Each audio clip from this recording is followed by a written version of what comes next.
Bienvenue sur Azimut, le podcast de l'orientation proposé par les spécialistes des études supérieures.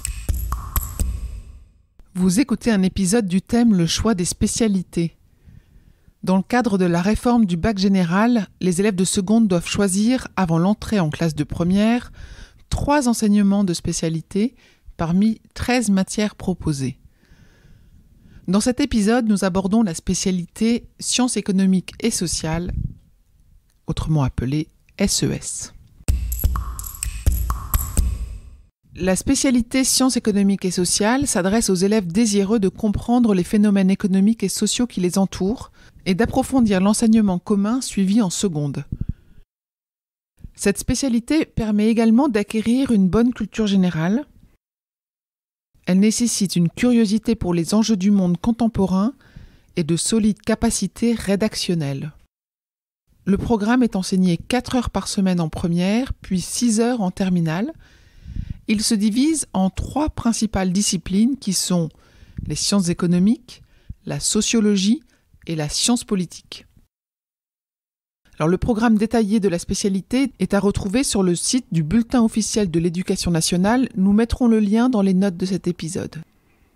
Si la spécialité est abandonnée en fin de première, c'est la moyenne des notes de l'année qui est prise en compte sous forme d'un contrôle continu avec un coefficient de 5 qui passe à 8 pour les futurs bacheliers 2023.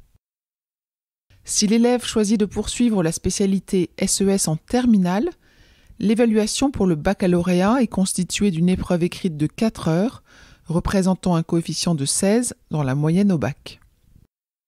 Voyons à présent les études que permettent cette spécialité SES. Alors, la spécialité SES est fortement recommandée pour s'orienter en classe préparatoire économique, ECG, ainsi que dans les domaines de l'économie ou de la gestion en licence d'économie, en licence AES ou en licence de gestion. Elle peut être utile pour postuler sur les formations courtes de BTS, brevet technicien supérieur du tertiaire, tels que le BTS MCO, c'est-à-dire Management Commercial Opérationnel, ou le BTS Commerce International. Mais elle est également recommandée dans les IUT de commerce et gestion, carrière juridique, carrière sociale, etc., qui préparent au diplôme du BUT, le Bachelor universitaire technologique.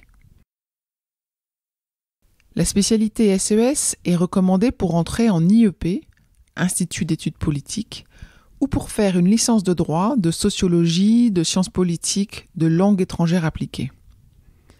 Elle est également conseillée pour entrer dans les écoles spécialisées, comme les écoles de commerce et de management, les écoles de communication et de journalisme, et les écoles du domaine de la santé et du social. Pour aller plus loin, n'hésitez pas à consulter le site Horizon 21, qui permet de tester les combinaisons d'enseignements de spécialité et les domaines de formation et de métier sur lesquels ces enseignements peuvent déboucher. Retrouvez d'autres épisodes détaillant chaque spécialité sous le thème « Le choix des spécialités » dans ce podcast. Cet épisode est terminé. À bientôt sur Azimut.